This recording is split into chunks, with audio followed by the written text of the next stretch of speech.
Since football season is over, the only thing that we can look forward to right now is the 30-21 NFL Draft. The 30-20 Draft was last season. It was featured on this channel and it had a lot of impact players. The 30-20 Draft had 5 rookies make first team All-Pro in the NFL. So if your team drafts correctly, you can end up with a player that makes an immediate impact. In today's video, we'll be looking at the top 10 quarterbacks in the 30-21 NFL Draft. Last season, we had 2 quarterbacks go in the first 2 picks. I'm not sure if that'll happen this year, but one thing's for sure is that we have a lot of talented quarterbacks in this class. So I'll be highlighting some of these quarterbacks just so you can have some background information on them before they get drafted and before they play in the NFL.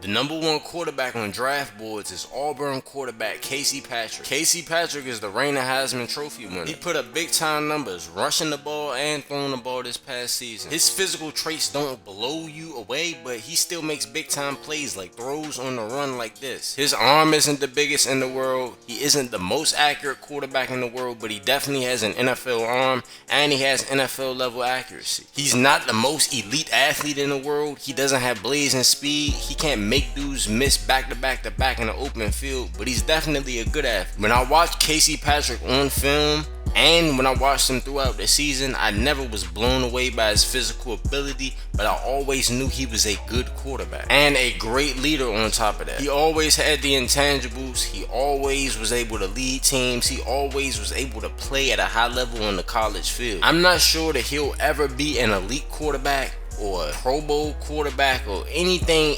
extraordinary, but I know that he has a high floor in this league. If I was an NFL team, I wouldn't take him number 1 or top 5, but I'd take a gamble on him in the top 10. The number 2 quarterback in my rankings is Harrison Martinovich, quarterback out of Army. Service academies normally don't produce pro quarterbacks, and they also normally don't produce systems that quarterbacks can thrive in at a pro level. Harrison wasn't expected to run consistently as other previous service academy quarterbacks, but he was never really in a pro style system. When you watch him on film, you definitely see the pro style traits. Elite accuracy, great anticipation, and he gets the ball out extremely fast. Things don't have to be perfect at all times with him. Like on a play just like this, everyone's covered up, waits till his man gets open and delivers a dime downfield. You see this consistently on film, time after time after time again. I could say that he's the most accurate quarterback in the draft, considering the lack of separation his wide receivers consistently got and the amount of times that he delivered it right on the money. One of my critiques of Harrison is that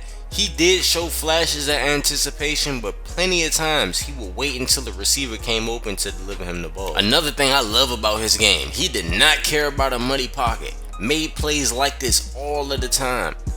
Got all up in his face, breaking sacks, offensive lineman being driven back into his face, still delivering dimes downfield. If I was an NFL team, I would definitely select him within the top 15 of the draft. The 3rd ranked quarterback in my rankings is Locke, quarterback out of the University of Florida. Out of all of the top 5 guys, he by far has the weakest arm out of all of them. When I watched him this season and when I watched him on film, you don't see a lot of power throws, you don't see a lot of downfield shots, but one thing about Locke is that he's incredible with anticipation. Time after time after time again on film, you see him throwing the spots, not receiving. And he's incredibly accurate as well. Those are 2 skill sets that translate to the NFL, but I am worried about his arm strength. Don't get me wrong, but his intelligence, his anticipation, and his accuracy all make him a good quarterback prospect. So if I was a team that needed a quarterback and I had some weapons around him, I would definitely draft this young man. When I watch this guy right here on film,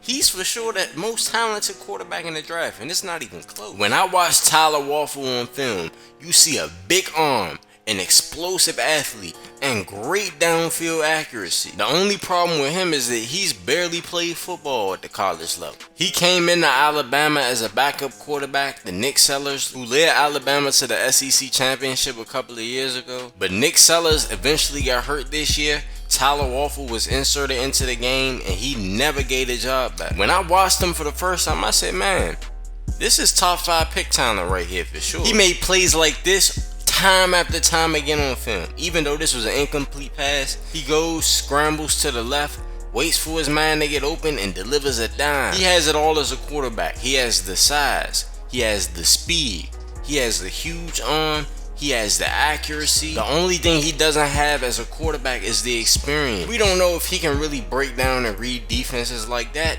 Hasn't played that many games. We don't know how great of a leader this young man is. We don't know what will happen if he faces some type of big time adversity in a football season. And regarding to Tyler Waffle, there's a lot more questions than answers. But one thing we do know is that this kid is extremely talented, probably the most talented quarterback in the draft. If I was an NFL team, I would definitely take this young man in the first round, possibly the top 20. Definitely at the end of the first round, but possibly at the top 20. Especially if I had a great offensive staff, I could develop this young man into a monster.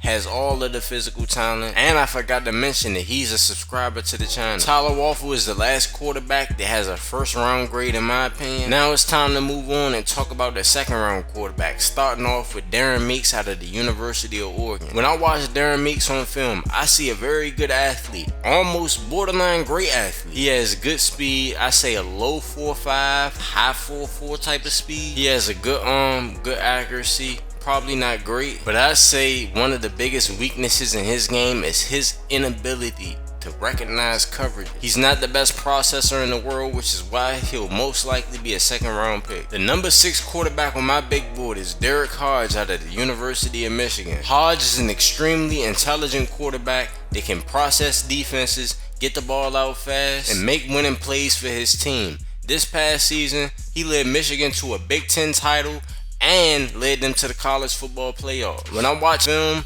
his biggest weakness is that he gets erratic with the football at times. Sometimes he forces the ball in windows that aren't there, ends up throwing interceptions, and other times his accuracy is just off, where he can't deliver the football to wide receivers. He doesn't have the biggest arm in the world, so a front office drafting him in the first round isn't really justifiable. Great leader, great winner, but doesn't have the elite talent to be drafted in the first round. I expected to see him go in the second round. The number 7 quarterback on my big board is Scott Berry, quarterback out of Stanford. Scott Berry is another quarterback that has been extremely productive in his college career, but he does not have the elite traits to be drafted in the first round. He played with a dominating offensive line at Stanford, so it wasn't that difficult for him to scan the field and see receivers. And when I watched him on film against some competent pass rushers, he wasn't that good at processing information and deciphering coverage. He flashed it at times though, don't get me wrong. At times on film you see him getting rid of the ball quick, good anticipation, understanding and recognizing defenses. But like I said, it was flashes, it was not consistent. As far as his physical tools, they don't wow me. He has some decent physical tools,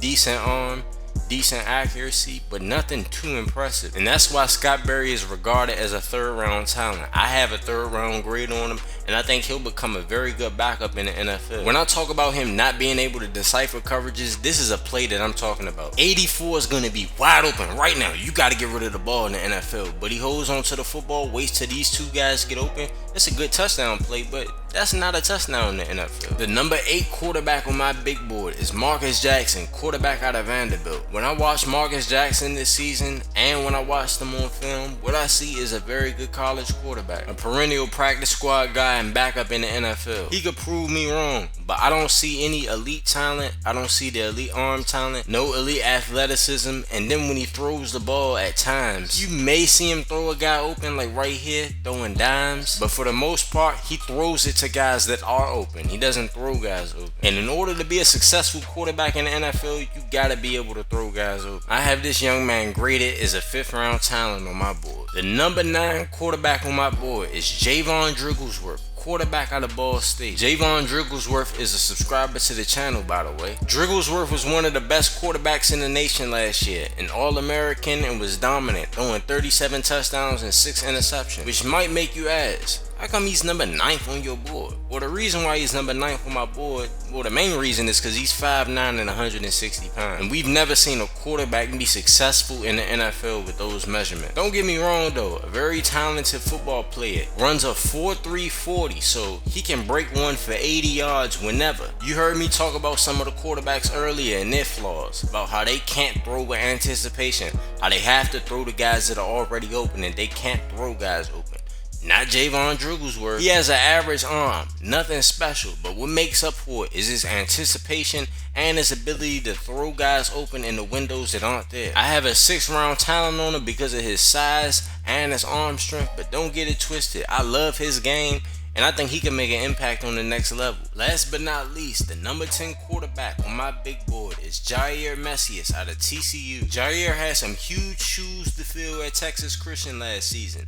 Derek Tremblay, their starting quarterback last season, ended up being the number 1 overall pick of the 2021 NFL draft, and he had a very good rookie season. Replacing the number 1 overall pick in college isn't easy, but Jair Messias came in and showed them that he was a talented quarterback as well. I've also forgot to add that Messias is a subscriber to the channel. This was his first year starting in college. He didn't produce as much, only throwing 15 touchdowns and had 6 interceptions. But when you watch him on film, the talent is so evident. Huge arm, can make big time throws down the field. Even shows the ability to make throws when guys are all up in his face. This throw right here shows you how much arm strength this young man has. 15 yards to the opposite side of the field from the opposite half. He was just too inconsistent this year. I have him as a 7th round grade, but I could definitely see him get drafted higher because of his physical ability. You can be a character in the Reason Sports Network universe. We make content for high school, college, and the pros.